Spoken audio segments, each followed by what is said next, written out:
Yang pertama, jadilah manusia yang suka untuk mendengar. Sebab orang yang bunuh diri ini kadang-kadang dia tidak menceritakan apa masalah dia. Jangan terus kita menuduh ni perbuatan ni salah, haram. Kamu tak takut kepada Allah SWT, itu akan meningkatkan lagi stres dan juga depression yang ada pada dirinya ketika itu. Yang perlu untuk kita dengar, menjadi seorang pendengar, kita membantu untuk menyelesaikan masalah tersebut. Itu dituntut dalam Islam. Wa ta'awanu 'alal birri wat taqwa wa la ta'awanu 'alal itsmi wal 'udwan. Bantu-membantu atas perkara yang membawa kepada kebaikan dan takwa pada Allah. Jangan kita bantu-membantu dalam perkara yang membawa dosa dan juga permusuhan. Itu jelas sekali daripada dalil tersebut. Dan yang kedua, kita kena ingat Rasulullah menyebut dalam hadisnya, wallahu fi 'aunil 'abdi ma kana al-'abdu fi 'auni akhi. Allah akan sentiasa membantu seseorang saudaranya itu, seseorang hamba Allah, selagi mana hamba tersebut membantu akan saudaranya. Pertama, jadi manusia yang mendengar, dan yang kedua, berikanlah nasihat-nasihat yang terbaik kepadanya.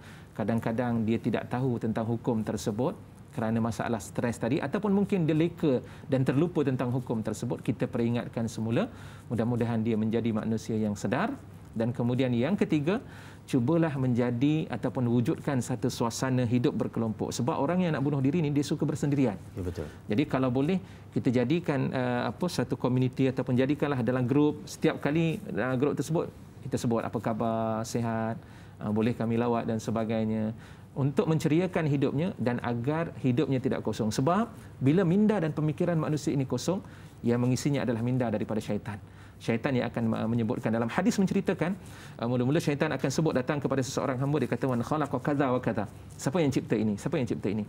Nanti sampai kepada satu tahap, syaitan akan berkata man khalaqallah. Siapa yang mencipta Allah Subhanahu wa taala?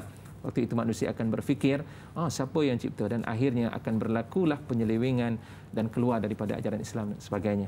Justru itu Rasulullah kata, kalau begitu keadaannya kita berfikir, maka hendaklah minta ampun, minta berlindung, sebut a'udzubillahi minasyaitanirrajim, dan hentikan akan pemikiran tersebut.